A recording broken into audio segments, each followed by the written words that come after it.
Hurricane Milton is supposed to be here within 48 hours. I'm going to share with you the damage that it will probably do to my subtropical garden, how we're preparing for Hurricane Milton, and why we do not have insurance on our home. Hi, I'm Debbie. Welcome to my organic garden. All I have needs, I have not provided. So here it is, the first part of October, and by now I'm usually planting my carrots and the rest of my root crops. But as wet as it is, and as hard as it will be raining, I can't plant them yet. So I'm going to wait until all this weather is done before I attempt to plant them. This is the last bed of peanuts that I need to harvest. They may end up being a loss. When they're ready to harvest and then they sit in the water, well, then they sprout or they rot. I don't have time to get to them today. These are onions. I have no idea if they'll survive a hard rain. These are mustard greens. They will probably do okay. We'll see. I transplanted my tomatoes a couple of days ago, knowing that it may be a complete loss, but I had no other choice. I transplanted squash, and then Helene came through and flooded them out. They didn't survive. Those couple little plants down there, that's peanuts that have come up. Seminole pumpkin may or may not survive all the rain. I doubt that the cranberry beans are going to do any good. You see they're already stressing. See how their leaves are curled? That's just from sitting in water and not getting enough air down to their roots. And this is what's left of my green bean plants. And usually they are at least knee-high, but they're just really stunted and probably not going to get green beans either. This is one bed of sweet potatoes. I've just let it grow wild. The vines will survive, but if there's sweet potatoes underneath, it's not a good thing. This is 3 beds of sweet potatoes. You can't tell now because, boy, when they start going, Katie bar the door. They just take over the whole garden.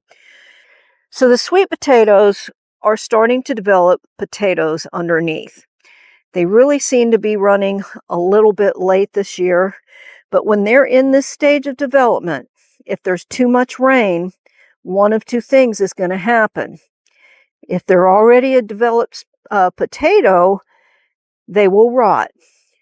If they're developing, then instead of bulking up and making a potato, they make long swollen roots. Too much rain will cause that, or overwatering will cause that. I guess I'm not expecting a whole lot, but if I do get something, I'm going to be thankful. I've lived through a whole lot of hurricanes, and there's just some little practical tips that I've learned to do over the years to decrease the chance of losing all of our food that's in the freezers and in the refrigerator. And we've taken some precautions around the home as well. One of the things that you can do in your freezer, if you have any space, fill up a jug or any kind of vessel that'll hold water and freeze it and take up that space.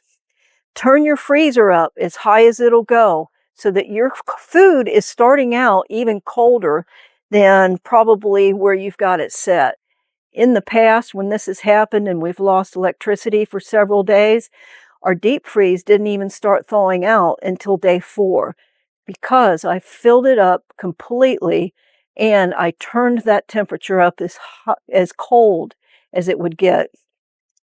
The refrigerator and freezer that's on the refrigerator didn't hold up as long, but it still held a good 3 days. If the hurricane goes right over the top of us, it usually starts with a really strong south wind and then follows up with a north wind. Is that right? Yeah, that's right.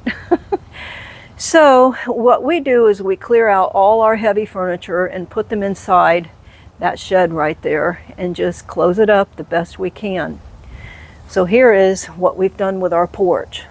The only thing I have left to do here is to put the plants away. These big pots and the heavy furniture further down there will be just fine. We stored all the furniture that was on that patio inside the shed. We've boarded up our most vulnerable windows. The back one that would be here underneath this oak tree, just in case a limb came down and went sideways. And we boarded up this window because if we get a good hard south wind, see that fence over there? It's not real secure. It could be coming right across the lawn here. Oh, well, there's an orange kitty. Hi, kitty, kitty. And it could hit our house. We have a generator, plenty of gasoline. We have a little solar panel that's strong enough to run a grain mill or a single burner little hot plate. And my husband also did a whole lot of research on how to have a generator turn on the well. So we do have a well here, and I really don't know what he did back there. Well, he hired an electrician to fix this light pole so that he could hook up the generator so that it would run the well. So we have water, even if we have no electricity for a long time, and we can make do with a hot plate or our grain mill. I mean, if you have to, you can get away with a lot less than you think you can. But these are the ways that we have been preparing for hurricanes. We're on a grid where we're one of the last people to get our electricity back. So having a generator is something that's pretty important. So why would we dare not have insurance on our home? Well, insurance was required as long as we had a lien against our home. The bank required it. But once we paid off our house and it became time to renew our insurance, we had a tough decision to make. Do we pay $200 a month for insurance that's probably not going to pay us very much if we should get a catastrophic damage? Look, it's a little bit hard to tell on this side, but this is a mobile home, and it does have a roof over with an extended carport. Let's go around to the back side. This is a 1984 mobile home. It is a double wide. It doesn't matter how well we've maintained it. It doesn't matter that we've replaced all the floors. It doesn't matter that it has a roof over. If we made an insurance claim, they would replace only the value of the home. And the value of a 1984 mobile home, it might pay to clear it out of here. I doubt it would even have anything left over to put down on a new home, and then we'd have all that debt anyway. So we made the decision to drop our insurance. $2,400 a month, and I figure at best we'd get $10,000, maybe 14, I doubt it. But within 5 or 6 years, it'd pay for itself anyway. So we decided to just not have insurance. Is that crazy? I'm not asking you to agree with me, but I hope you see my point. They've made it so expensive to have insurance, and then they don't want to pay out when you make a claim. And if you ever tried to fight against an insurance company, you're not going to win.